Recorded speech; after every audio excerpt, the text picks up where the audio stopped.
দক্ষিণ লেবাননের একটি সড়কে ইসরায়েলি হামলায় পুড়ে ছাই হয়েছে লেবাননের একটি সামরিক যান।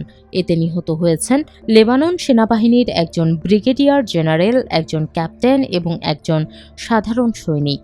নিহতরা হলেন ব্রিগেডিয়ার জেনারেল সামের সাবরা, ক্যাপ্টেন আলী খুরি এবং প্রাইভেট হাসান গজল।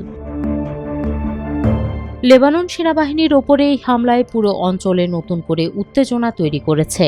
হামলার পরই তীব্র প্রতিক্রিয়া দেখিয়েছে বৈরুত। একে আক্রমণাত্মক, বর্বর এবং ইচ্ছাকৃত আগ্রাসন বলে অভিহিত করেছে লেবাননের সেনাবাহিনী। অন্যদিকে হামলার পর তদন্ত শুরুর কথা জানিয়েছে ইসরায়েল ডিফেন্স ফোর্সেস বা আইডিএফ। তাদের দাবি, সক্রিয় যুদ্ধ অঞ্চলের মধ্য দিয়ে ইসরায়েলি বাহিনীর দিকে সন্দেহজনকভাবে এগিয়ে আসছিল যানটি। আইডিএফ জানায়, ইরান সমর্থিত গোষ্ঠী হিজবুল্লাহর বিরুদ্ধে ইসরায়েল লেবানন সরকার বা তাদের সেনাবাহিনীর বিরুদ্ধে নয়। যুদ্ধবিরতি নিশ্চিতে ইসরায়েলের সঙ্গে লেবানন সরকারের আলোচনার মধ্যেই এই হামলা চালিয়েছে ইসরায়েলি বাহিনী। এর আগে গত 16 এপ্রিল প্রাথমিক যুদ্ধবিরতি চুক্তি হলেও মাঠ পর্যায়ে সেটি কার্যকর হচ্ছে না। তাই যুক্তরাষ্ট্রের মধ্যস্থতায় নতুন করে যুদ্ধবিরতির চেষ্টা করছে দুই পক্ষ, যেখানে শর্ত ছিল হিজবুল্লাহ হামলা বন্ধ করলে বৈরুতে আঘাত করবে না ইসরায়েলও। কিন্তু একে বৃথা চেষ্টা উল্লেখ করে চুক্তিটি সরাসরি প্রত্যাখ্যান করেন হিজবুল্লাহ নেতা নাইম কাশেম। এদিকে হিজবুল্লাহর বিরুদ্ধে ইসরায়েলি অভিযান বন্ধ না হলে যুক্তরাষ্ট্রের সঙ্গে কোনো চুক্তি হবে না বলে জানিয়েছে ইরান।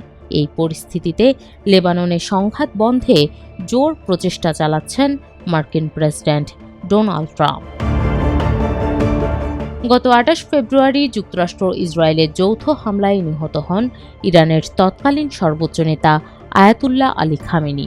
এর প্রতিশোধ নিতে গত 2 মার্চ ইসরায়েলের রকেট হামলা চালায় হিজবুল্লাহ। পরিপ্রেক্ষিতে হিজবুল্লাহর বিরুদ্ধে লেবাননে বিমান ও স্থল অভিযান শুরু করে আইডিএফ। লেবাননের স্বাস্থ্য মন্ত্রণালয়ের তথ্য অনুযায়ী 3 মাসে ইসরায়েলি হামলায় 3000-এর বেশি মানুষের মৃত্যু হয়েছে। সিএনএনকে দেওয়া এক সাক্ষাৎকারে লেবাননের প্রেসিডেন্ট জোসেফ আউন বলেন, এই যুদ্ধে লেবাননের জনগণ ক্লান্ত, এর জন্য দায়ী ইরান।